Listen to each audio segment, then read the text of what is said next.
জেলে থাকা অবস্থায় আমি হাড্ডি মাড্ডি কিছু রাখিনি, সব খাই ফেলাইছি। ক্ষুধা কতটা ভয়ঙ্কর হতে পারে দেখবেন। তুই ওরে ধর, ওইরা তুই মেরে ফেলা, আর আমরা কোনো রিপোর্ট করবো না, তুই ওরা মাইরে ফেলা, লাস্টটা শুধু আমাদের দিবি, আর আমরা গুম করে দিই।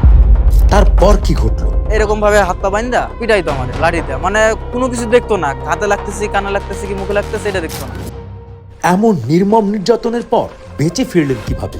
এসএসসি পরীক্ষা দিলাম 2021 সালে। তো আমারে বললাম যে না, আমি লেখাপড়া এই পর্যন্তই করবো, আর লেখাপড়া করবো না, আমি বিদেশ যাবো। তো এটা বলার পরে বললো ঠিক আছে যাইও, সমস্যা নাই, এসএসসি পাসটা করো তারপর যাই। তো যাই ভর্তি হলাম, ইন্টারে ভর্তি হলাম। ভর্তি হওয়ার পরে মোটামুটি 1-1.5 মাস ক্লাস করলাম। ক্লাস করার পরে আর মন টিকলো না পড়ালেখার প্রতি। পাসপোর্ট বানাই দাও, নাইলে আমি লেখাপড়া করবো না। 7-8 মাসের মতো বসে থাকলাম, লেখাপড়া করলাম না, কোনো কাজ বাজ না, জাস্ট খাইতেছি, ঘুরতেছি, ফিরতেছি। 2022 সালের শেষের দিকে ডিসেম্বরে আমার পাসপোর্টটা বের হয়েছে। যাওয়ার পরে মোটামুটি দেখাই দিচ্ছে, আমি গেলাম, যাওয়ার পরে 1 মাসের মতো বসেছিলাম। বসে থাকার পরে আমি একটা কোম্পানিতে জব নিলাম। ওইখানে মোটামুটি আপনার কাজ কাম করলাম 3-4 মাসের মতন। দেখা যাচ্ছে কোম্পানির অবস্থা খারাপ হয়ে গেল। এমন একটা পর্যায়ে চলে আসলো যে আমার খানা খরচটা পর্যন্ত হইতেছে না কোম্পানিতে কাজ করে। অন্য জায়গায় একটা জব নিলাম, মালাক্কা সেন্টার, এটা হচ্ছে আপনার ফুড ফ্যাক্টরি। ওইখানে কাজ কাম করতেছে, ওইখানে অবস্থা ভালো লাগতেছে না। ওই ফোন কাটাকাটি করি। তো এক পর্যায়ে একজনের সাথে কন্ট্যাক্ট হলো। কন্ট্যাক্ট বলতে সে আমাকে বললো, মানে এ আমার এমন ভাবে মাথাটা ওয়াশ করলো, তার কথা আমার শুনতে বাধ্য। ঠিক আছে, অনলাইনের যুগ, অনেকে অনেক কথা বলে ধোকা দিয়ে টাকা পয়সা নেয়। আমার কথা যদি আপনার বিশ্বাস না হয়, তো আমার এক চাচতো ভাই যাবে আপনাদের সাথে, ওর অনেক স্বপ্ন অস্ট্রেলিয়া যাওয়া। তো আপনি চাইলে তার সাথে যোগাযোগ করতে পারেন, প্লাস তার সাথে যাইতে পারেন। আর যদি আপনার ওটাও বিশ্বাস না হয়, তার কন্ট্যাক্ট নাম্বারটা আপনাকে দিতেছি, তার সাথে কথা বলে। কথাবার্তা বলার পরে অটোমেটিকলি মনে করেন মনটা গলে গেল, হয়তো বা আল্লাহ এবার স্বপ্নটা পূরণ করবে। মালাক্কা সেন্টার থেকে কেল সেন্টার গেলাম। কোলালামপুরে বাস স্ট্যান্ডে যাওয়ার পরে ওরা আমাকে গাড়ি পাঠাই দিচ্ছে। যার পরে এটা আপনার তারিখটা ছিল ফেব্রুয়ারি 6 তারিখ। ওইখানে যাওয়ার পর ওইখানে আপনার মালায়ের একটা ছেলের সাথে যোগাযোগ। তো আমার বললো যে দেখ, তোর তো আজকে যাওয়ার কথা ছিল, আজকে যে বোর্ডের তোর উঠাইবো সেই বোর্ডটা আসে না, তো তুই কালকে যা। বাস স্ট্যান্ড থেকে আমার নিল সুঙ্গাইপুলু থেকে আমার নিয়ে আসলো কেপং। ওইখানে আবার আমার একদিন রাখলো। তো এখানে আমি বাংলা একটাই ছিলাম।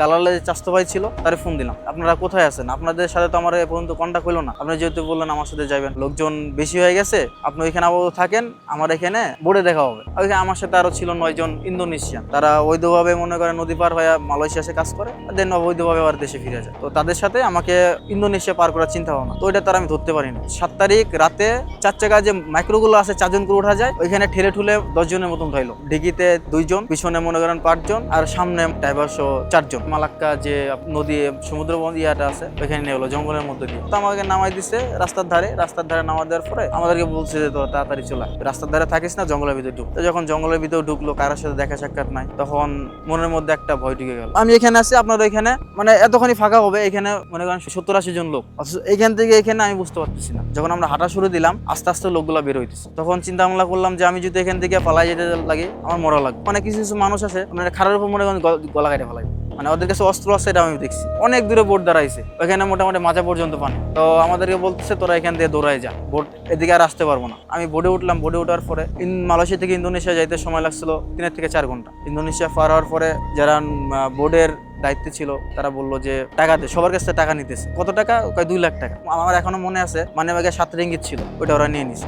নেওয়ার পরে একটা ছোট ভ্যানের মধ্যে মোটামুটি 20-25 জনে ঠেলে ঠেলে ঢুকাইলো, ছেলে মেয়ে উভয়, দেখা দেখি নাই। তো আমি একজনের কাছ থেকে হটস্পট নিলাম, যেহেতু আমার মালয়েশিয়া সিম ইন্দোনেশিয়া সাপোর্ট করে না, ওরা ইন্দোনেশিয়ান, ওদের কাছে দুরা সিমই থাকে। নেওয়ার সাথে দেখে আমার দালাল আমার ফোন দিচ্ছে, যেহেতু আপনি ইন্দোনেশিয়া আছেন, আপনার একটা কন্ট্যাক্ট নাম্বার দিতেছি, এই কন্ট্যাক্ট নাম্বারে যোগাযোগ করে আপনি ওই জায়গায় চলে যান, তার বাসায়। তার সাথে যোগাযোগ করলাম। যোগাযোগ করে যে দালাল মোহাম্মদ, মায়ানমারের কিন্তু বাংলা ভাষায় কথা বলতেছে, বললো তুমি যেখানে আসো এখানে থাকো, তোমার লোকেশনটা দাও, আমি গাড়ি ভাড়া দিতেছি। 10:30 থেকে আপনার 1টা পর্যন্ত শুধু গাড়ি চলতেই থাকলো। আমি একাই, যে দালাল ছিল আর বাসায় গেলাম, আমার খাইতে দিল। 6 তারিখ রাতে আমার খাইতে দিছিল, 7 তারিখ দুপুরে খাইছি। 7 তারিখে বোটে উঠলাম, সারা রাত না খাওয়া অবস্থায়, সারাদিন না খাওয়া অবস্থায়, মনে করেন 12 তারিখ পর্যন্ত এখানে থাকলো। আমারে বলতেছে যে ভাই আপনি তো এখানে আসছেন, দালালের সাথে কন্ট্যাক্ট ছিল কত, 5.5 লাখের মতন কন্ট্যাক্ট ছিল। 5.5 লাখ 10 লাখ দিয়ে হইব না, আপনি 10 লাখ অ্যারেঞ্জ করেন। আব্বুরে ফোন দিলাম, ফোন দিয়া বললাম যে এরকম আমি তো কইরা ফেলাইছি, তো এই মুহূর্তে টাকা লাগবে। কত টাকা লাগবে? 5 লাখ টাকা। দালাল আমারে ফোন দিছে। ফোন দেওয়ার পরে বলতেছে যে বাবার কাছে তুই 8 লাখ টাকা চাবি, নাহলে তোর বাবার নাম্বার দে আমার। আব্বুর সাথে কথাবার্তা হয়েছে যে তুই যদি তো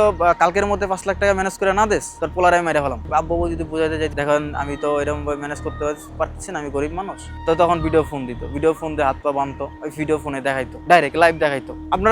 আমরা তো মনে করেন আকাশে তারা দেখছি, আমরা মাটিতে থাকা অবস্থায় তারা দেখছি। এখানে ড্রাইভার ভালো ছিল বিদায় আমরা পাহাড়ের খাদে পড়ি নাই। তো আমরা যখন যাই তারপর পরেই ওই মহিলার বাসা যখন যাই পুলিশ চলে আসছে। এখন যেমন খবর পাইছে পুলিশ আসার পরে তো আমরা তখন দালালে ফোন দিলাম যে দেখ পুলিশ চলে আসছে, এখন তো আমাদের সমস্যা, আমরা তো এখানে অবৈধ, এখানে তো আমাদের কোনো পাসপোর্ট, তোরা তো পাসপোর্ট রেখে দিস। প্রত্যেকবারই আমি যত বড়ই গেম দিছি ততবারই মনে করেন যে এখানে পুলিশ আসছে। কি জন্য? এখানে এদের সাথে এদের যে ঘাটটা আছে আর যে একটা এরিয়া আছে, এরিয়াটা কন্ট্যাক্ট করতে হয়, তাছাড়া ওরা তো বডি উঠতে দিবে না। তো এখানে কন্ট্যাক্ট করবো আমরা, কন্ট্যাক্ট করলে তোমাদের আর পুলিশ ধরবে না, তোমাদের কালকে রাতে গেম দেওয়া হবে ইন্দোনেশিয়া থেকে অস্ট্রেলিয়া। এক পর্যায়ে আমাদের যে রিসোর্টটা ছিল পুরোটাই পুলিশে ঘিরে নিছে। ওদের সাথে যেটা কন্ট্যাক্ট ছিল টাকা পয়সা দেয় না, ওরা তো আর টাকা ছাড়া কাজ করবে না। ওদের দেশে যে সাংবাদিকগুলো আছে ওরা আসলো, ছবি টবি উঠাইলো, আমরা কান্নাকাটি করলাম, ওদের হাত পায়ে ধরলাম, কারণ আমাদের ছাড়বে না। কারণ এটা যেহেতু আমাদের ধরে ফেলছে আমরা অবৈধ, পুলিশ ফাঁড়ির থেকে আমাদের নিয়ে গেল হইতেছে যে ইমিগ্রেশন অফিসে। ওইখানে আমরা থাকলাম 2টা রুমের মধ্যে 10 জন 20 জন করে শুইলে একজনের গাড়ি উপর পা উঠাই দেওয়া লাগে, এরকম অবস্থা। তো এই দেখাই দিচ্ছে সকালবেলা মুরগি ছেড়ে দেওয়ার পরে যেমন